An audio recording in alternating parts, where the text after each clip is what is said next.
नमस्कार दोस्तों, आज है 18 जुलाई दिन शुक्रवार। तो आइए जानते हैं दोस्तों देश और दुनिया की ताज़ा और महत्वपूर्ण खबरों सहित कि सरकार ने क्या क्या नई घोषणाएं की। चुनाव से पहले सीएम नीतीश कुमार का बड़ा ऐलान, बिहार में 125 यूनिट बिजली फ्री मिलेगी। यह योजना 1 अगस्त 2025 से मिलेगा लाभ। इस योजना से 1 करोड़ 67 लाख परिवारों को होगा लाभ। हिमाचल प्रदेश में भारी बारिश और बादल फटने से भारी जनहानि, अब तक 109 लोगों की मौत और 818 करोड़ रुपए का नुकसान। पुलिस वालों ने कांवड़ियों के पैर दबाए और मरहम पट्टी की। अंतरिक्ष से लौटकर शिवांशु शुक्ला ने पत्नी को लगाया गले, बेटे को गोद में उठाया, कहा अपनों से मिलना भी अंतरिक्ष की तरह अद्भुत। इंदौर लगातार 8वीं बार भारत का सबसे स्वच्छ शहर, वहीं सूरत को दूसरा स्थान और नवी मुंबई को मिला तीसरा स्थान। बांग्लादेश में भड़की हिंसा, 4 की मौत, एनसीपी और आवामी लीग समर्थक भिड़े, सड़कों पर उतरी आर्मी। नाटो संगठन की भारत पर 100% टैरिफ लगाने की धमकी। नाटो ने कहा इंडियन प्रधानमंत्री हो या चीनी राष्ट्रपति, रूस को जंग रोकने को कहें वरना नतीजा भुगतना होगा। नाटो महासचिव मार्क रूट ने बुधवार को कहा अगर आप चीन के राष्ट्रपति हैं या भारत के प्रधानमंत्री या ब्राजील के राष्ट्रपति हैं तो आपको रूस के साथ व्यापार जारी रखने पर भारी नुकसान हो सकता है। बंगालियों से भेदभाव पर ममता का पैदल मार्च। सीएम ममता ने कहा बीजेपी बंगाली बोलने वाले को परेशान कर रही है। वहीं विपक्ष नेता शुभेंदु अधिकारी ने कहा ये अवैध घुसपैठियों को बचाने की कोशिश। छंगूर बाबा उर्फ जलालुद्दीन के जेल जाने पर बाबा के गुर्गों ने हरजीत कश्यप पर जानलेवा हमला किया। बाबा के गुर्गों ने धमकाते हुए कहा कि कब तक बाबा की सरकार रहेगी, हिंदुओं का हिसाब होगा। राहुल गांधी बोले असम सीएम सबसे भ्रष्ट सीएम, उनकी आंखों में डर। राहुल ने कहा कुछ ही समय में कांग्रेस के बब्बर शेर उन्हें जेल पहुंचाएंगे, क्योंकि अब ना मोदी और ना ही शाह उन्हें बचा पाएंगे। भारत के सीडीएस बोले कल के हथियारों से आज की जंग नहीं जीत सकते।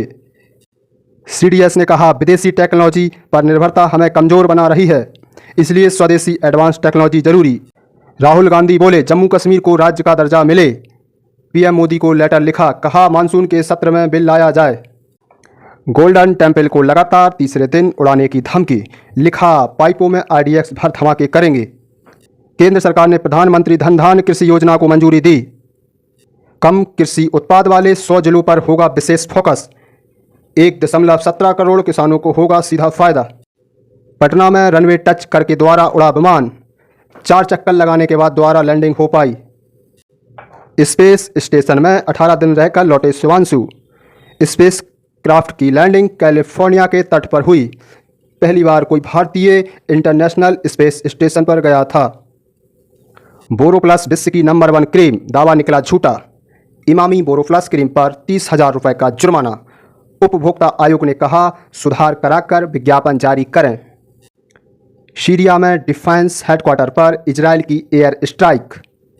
अब से रेल टिकट बुकिंग के नियमों में बदलाव।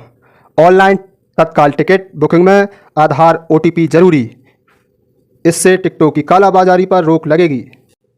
1,10,000 के ऑल टाइम पर पहुंची चांदी। इस साल तक अनुमान है कि 1,30,000 तक जा सकती है चांदी।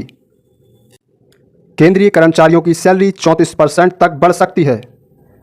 8वें वेतन आयोग के लागू होने पर केंद्रीय कर्मचारियों की पेंशन की सैलरी 30 से 34% तक बढ़ सकती है।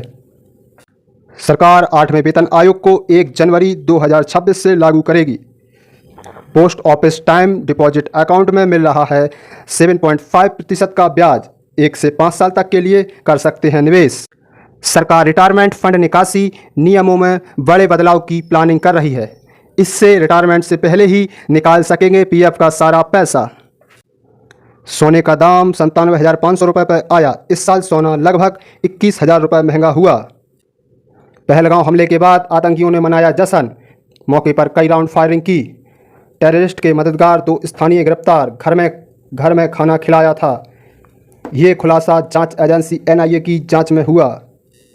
दिल्ली गोवा फ्लाइट की मुंबई में इमरजेंसी लैंडिंग, करीब 17 मिनट तक हवा में रहा इंडिगो का विमान। ट्रंप बोले हमारे सामानों पर भारत टैक्स नहीं लगाएगा। ट्रंप ने कहा लेटर भेजूंगा और इंडोनेशिया जैसा समझौता हो जाएगा, वहां अमेरिकी प्रोडक्ट पर लगता है 0% टैरिफ। इजराइल में नेतन्याहू की सरकार गिर सकती है, 2 साथी दलों ने समर्थन वापस लिया। अकबर क्रूर लेकिन सहिष्णु और औरंगजेब कट्टर धार्मिक। एनसीईआरटी की किताब में मुगल काल की नई समीक्षा कक्षा 8 के सिलेबस में शामिल हुआ। साउथ सुपरस्टार रवि तेजा के पिता का निधन, 90 साल की उम्र में अंतिम सांस ली। चिरंजीवी समेत कई दिग्गजों ने जताया शोक। यूपी के 26 शहरों में बहुत भारी बारिश का अलर्ट, जिसमें झांसी, जालौन, सोनभद्र, मिर्जापुर, कानपुर, लखनऊ, अयोध्या आदि शामिल। और वहीं प्रयागराज में गंगा यमुना नदी उफनाई और ललितपुर में बांध के 8 गेट खोले गए।